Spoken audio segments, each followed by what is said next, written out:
नमस्कार। आप सभी का स्वागत है सन्नाटा के विशेष निवेदन आध्यात्मिक प्रकाश में, जहाँ पे हम आध्यात्मिक शैली की लिखी हुई कहानियों को आप लोगों के लिए लेके आए हैं। आज हम पढ़ने जा रहे हैं गजेंद्र कुमार मित्र की लिखी हुई इच्छा मृत्यु। तो शुरू होने जा रही है आज की कहानी।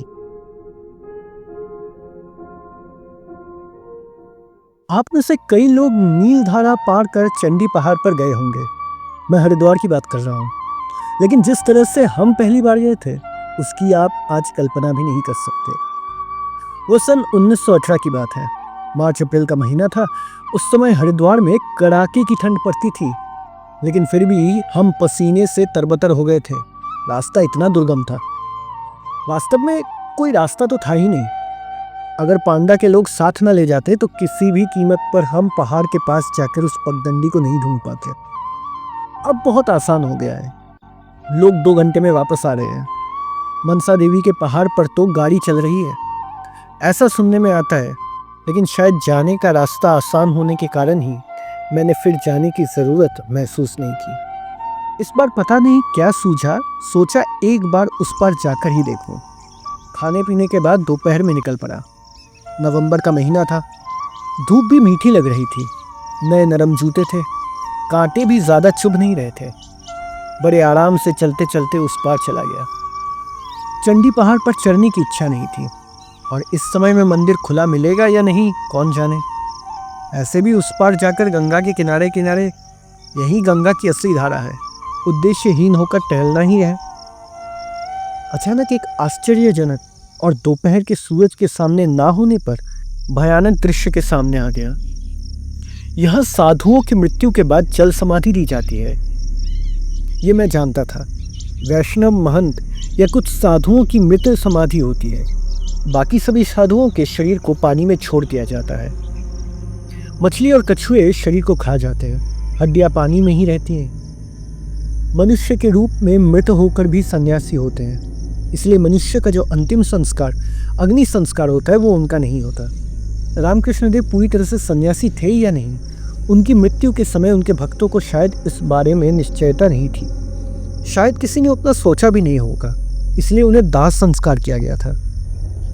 इसी कारण रामकृष्ण संघ के साधुओं को शंकराचार्य समर्थित दशनामी संप्रदाय के अंतर्गत होने पर भी दाह संस्कार ही परंपरा है। बाकी सभी संप्रदाय या मठ या अखाड़ों के साधुओं को पानी में ही विसर्जित किया जाता है। हालांकि दुर्गम पहाड़ी इलाकों में मृत्यु होने पर शायद ये व्यवस्था नहीं की जा सकती। यह जल समाधि बड़ी अजीब है। एक बड़े लकड़ी के बक्से में बहुत भारी पत्थर डालकर, या फिर बक्से को किसी भारी पत्थर से जंजीर से बांधकर, या शरीर को ही पत्थर से बांधकर उसे बक्से में आसन लगाकर सन्यासी को बिठाया जाता है। उत्तम वस्त्रों से, माला चंदन से सजाया जाता है। उसके बाद ढोल नगाड़े कांशे घंटे बजाकर धूप धुएं के साथ जुलूस निकाल कर ले जाया जाता है। पहले कंधे पर ले जाते थे, आजकल लॉरी में ले जाते हैं। फिर उचित स्थान पर जाकर पानी के अंदर उस बक्से को रखकर ये लोग विदा लेकर चले आते हैं। शरीर के सर कर मछली आदि के पेट में ना जाने तक वे उसी तरह रहते हैं। ये सब मैं जानता था, ले जाते हुए भी देखा है। इसी हरिद्वार में कितनी बार देखा है। महादेवानंद गिरी को ले जाया गया था, वो भी देखा था। अभी 3 दिन पहले ही कंकल के राजघाट के रास्ते पर एक व्यक्ति को लॉरी में फूलों की मालाओं और झंडों से सजाकर मूर्ति की तरह लाया जा रहा था। लेकिन ठीक कहाँ जा रहा था, उसके बाद क्या हुआ, ये नहीं पता। आज पूरी तरह अनजाने में उन साधुओं के स्मशान में आ गया हूँ। देखता हूँ 3 ऐसे ही शव अभी भी बैठे हैं। यहाँ पानी कम है। वर्षा को छोड़कर लगभग घुटनों तक पानी रहता है। चुन चुन कर फिर भी उसी में बिठाने पर सिर तक डूब जाए, ऐसी जगह पर ही शिष्य या भक्त छोड़ आते हैं। लेकिन निर्मल स्वच्छ पानी में सब कुछ ऊपर से दिखाई देता है। ठंडा बर्फ पिघला हुआ पानी होने के कारण शरीर आसानी से खराब नहीं होता। मछलियां भी शायद वैसा भोजन ना मिलने के कारण इधर ज्यादा नहीं आती। जो भी कारण हो, मैंने देखा तीनों शरीर का मानव रूप काफी साफ दिखाई दे रहा था। पहली बार इस पूरी तरह से सुनसान जगह में, इस स्वर्ग मृत्यु मिश्रित वातावरण में यह दृश्य देखकर थोड़ा चौंक गया था। जिसे रोंगटे खड़े होना कहते हैं। थोड़ा सिहर कर रोंगटे खड़े होना वो भी हुआ, लेकिन उसके तुरंत बाद मैंने मन में हिम्मत लाई। दिन का समय था। इसके अलावा ये तो साधुओं का शव है। इसके अलावा ये तो साधुओं का शव है। प्रेतात्माएं बनकर रहेंगे इसकी संभावना तो नहीं है। भूतों पर विश्वास करने पर भगवान पर विश्वास करना ही पड़ता है, और साधुओं पर अविश्वास कैसे करो। डर को दबाते ही जिज्ञासा की जीत हुई। हिम्मत करके आगे बढ़ा। जूते उतारकर थोड़ा पानी में उतरकर पास में भी देखा। 2 शव शायद कुछ ही दिन पहले के थे। रंग उड़ गया था, थोड़ा सड़ने का लक्षण भी था, फिर भी आकार अभी भी ठीक था। इधर की गंगा में हरिद्वार की घाट की तरह तेज धारा नहीं है, लेकिन धारा है, और अनगिनत पत्थरों के कारण वो धारा काफी दिखाई भी देती है। थोड़ी बहुत कलकल की आवाज भी करती है। उसी से टकराकर इन साधुओं के शरीर थोड़े हिल रहे थे। ऐसा लग रहा था जैसे सामने की ओर गर्दन हिला रहे हो या झुककर नमस्कार की मुद्रा बना रहे हो। एक बार थोड़ा झुकते फिर सीधे हो जाते। धारा के साथ ही सर हिल रहा था, काफी ताल या लय बनाए हुए। इनके शरीर को मछलियों ने खाया है या नहीं ये तो समझ नहीं आया, लेकिन मुंह का रंग उड़ गया था। थोड़ा विकृत होने पर अभी भी अक्षत था। उसी से मृत शरीर को गर्दन हिलाते देखकर पहली बार में रोंगटे खड़े हो गए, लेकिन तीसरे के पास जाकर फिर से धक्का लगा साहस या मनोबल में। यानी फिर से शरीर में कैसा हो गया। पहली बात तो ये कि इन दोनों की तरह इसका सर पानी के नीचे नहीं था, थोड़ी तक पानी के ऊपर था, जिसके कारण पानी के बहाव से सर हिलने पर भी उतना नहीं हिल रहा था उन दोनों की शरीर की तरह। बहुत ही मामूली हिल रहा था। पानी में खड़े होकर स्थिर रहने पर हमारा जैसे हिलता है बहाव के धक्के से, ठीक उतना ही हिल रहा था। दूसरी बात, इनका मुंह अभी तक थोड़ा भी विकृत या बेरंग नहीं हुआ था। पास जाकर पहचान भी गया। इन्हें ही 2 दिन पहले बाजे गाजे के साथ जुलूस निकाल कर लाया गया था।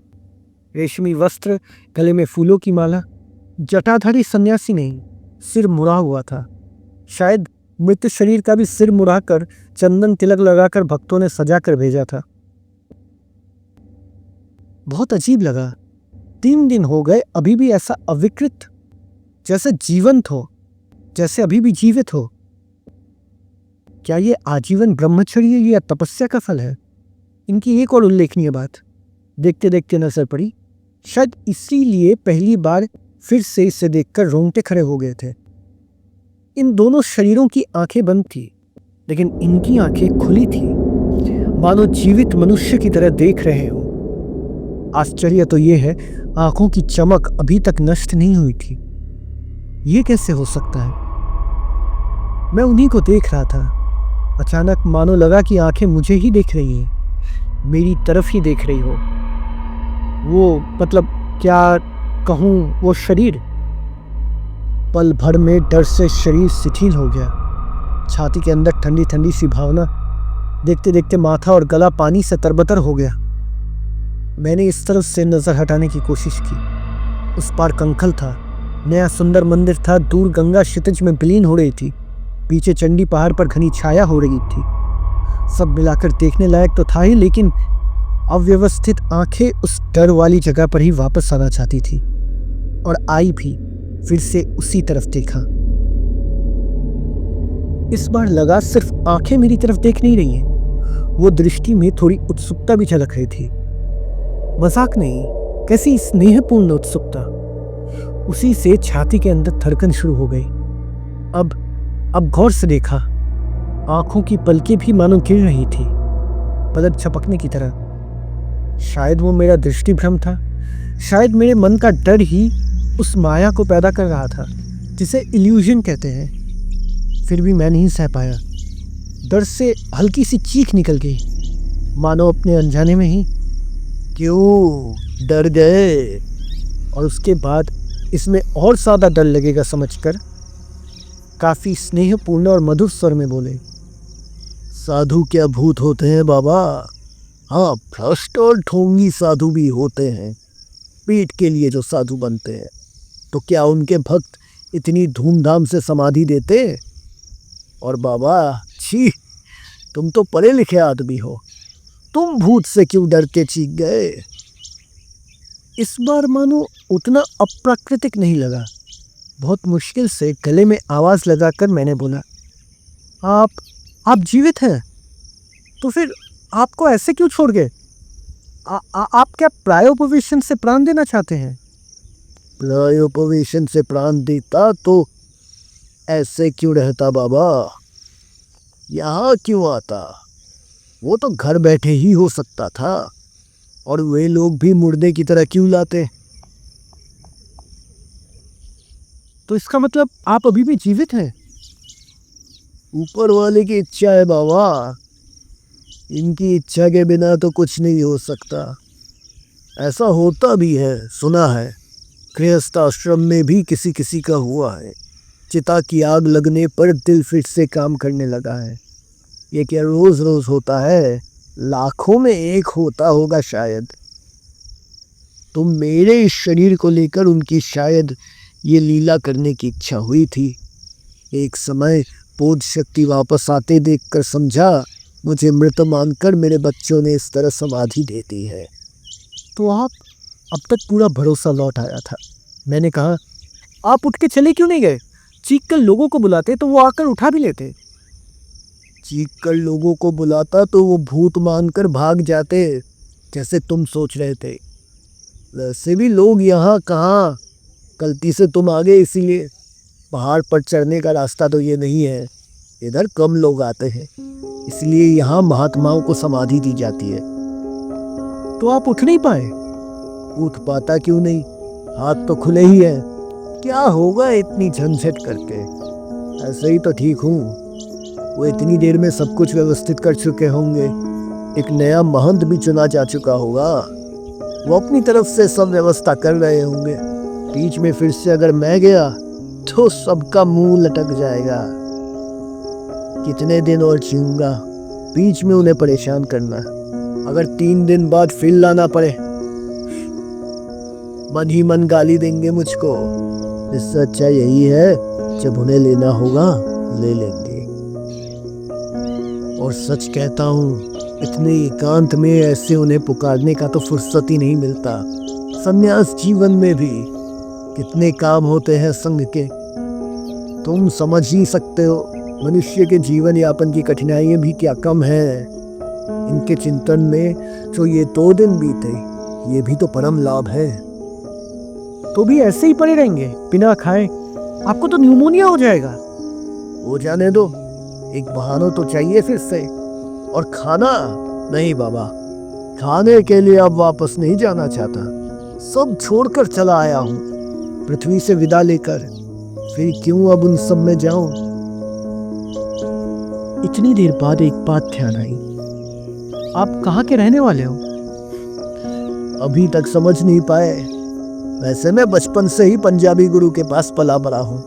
हिंदी उर्दू सब बोल लेता हूँ। तुम्हें हिंदुस्तानी देखकर तुम्हारे साथ हिंदी में बात किया। लेकिन तो फिर ऐसे ही पड़े रहेंगे, ना मरकर भी मुर्दे की तरह? मैं किसी को खबर दे देता हूँ। नहीं बाबा, वो मत करना। जगत ने विदा दे दी है, बड़े आनंद में हूँ।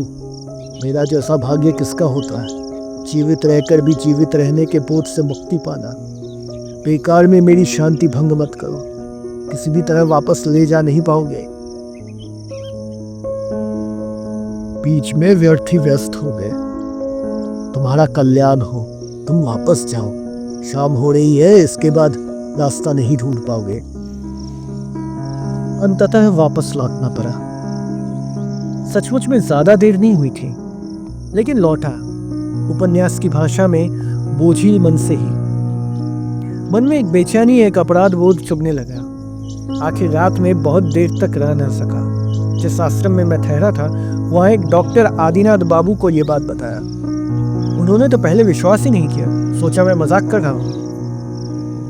बहुत देर बाद जब विश्वास हुआ, तब वो उत्तेजित होकर बोल उठे, अरे नहीं नहीं, ऐसा हो ही नहीं सकता, ये अपराध है। नहीं साहब, हम डॉक्टर होकर जानते बूझते एक आदमी को ऐसे मरने नहीं दे सकते। चलिए चलिए अभी चलते हैं। बहुत मुश्किल से उन्हें रोका। इस रात अंधेरे में वो जगह ढूंढ नहीं पाऊंगा। बीच में सांप बाघ के हाथों जान जा सकती है, शायद पुलिस के हाथों में भी पड़ सकता हूँ। जैसे तैसे रात कटी। आदिनाथ बाबू मेरे कमरे में हाजिर हो गए। मैं भी तैयार ही था। फ्लास्क में चाय रखी थी। एक एक करके पीकर निकल पड़े। उस पार जाकर अंदाजे में रास्ता ढूंढते हुए जब वहां पहुंचे तब काफी सुबह हो गई थी। नीचे पेड़ों में रात की यादें थोड़ी लगी हुई थी, लेकिन पहाड़ के ऊपर धूप पड़ने से नदी का किनारा काफी साफ हो गया था। दूर से ही वो तीनों मूर्तियां दिखाई दी। पास जाकर जीवित साधु को पहचानने में भी देर नहीं हुई। पानी में उतरकर आदिनाथ बाबू थोड़ी तेजी से ही जा रहे थे। उस छप छप आवाज से साधु ने मुंह उठाकर देखा। मुझे देखकर उनकी आंखों में मानो थोड़ी सी फटकार का भाव झलक रहा था। कम से कम मुझे ऐसा ही लगा। और कल जो नहीं किया था, हाथ उठाकर हमें वापस जाने का इशारा किया। उसके तुरंत बाद मानो हाथ पानी में गिर गया। सर भी आगे की ओर झुककर गिर गए। आदिनाथ बाबू दौड़ कर पास गए। नाड़ी देखी, नाक पलके देखकर मुंह उठाकर बोले, हो गया, अभी अभी एक्सपायर हुए। आश्चर्य तो ये है, ये तो बिल्कुल इच्छा मृत्यु जैसा है। ऐसा तो कभी नहीं सुना। दोनों थके हुए शरीर लेकर कंखल की ओर वापस चले आए। इतनी देर की उत्तेजना की प्रतिक्रिया के रूप में थकान महसूस होने लगी थी, लेकिन मेरे मन में एक अपराध बोध चुपने लगा था, कांटे की तरह। शांति में रहने को कहा था। इस दुनिया से मुक्ति पाकर नए जीवन का स्वाद, पूर्ण ब्रह्म का आनंद लेना चाहते थे। बीच में मैं ये झंझट करने गया। शायद उसी से उनकी मृत्यु जल्दी हो गई।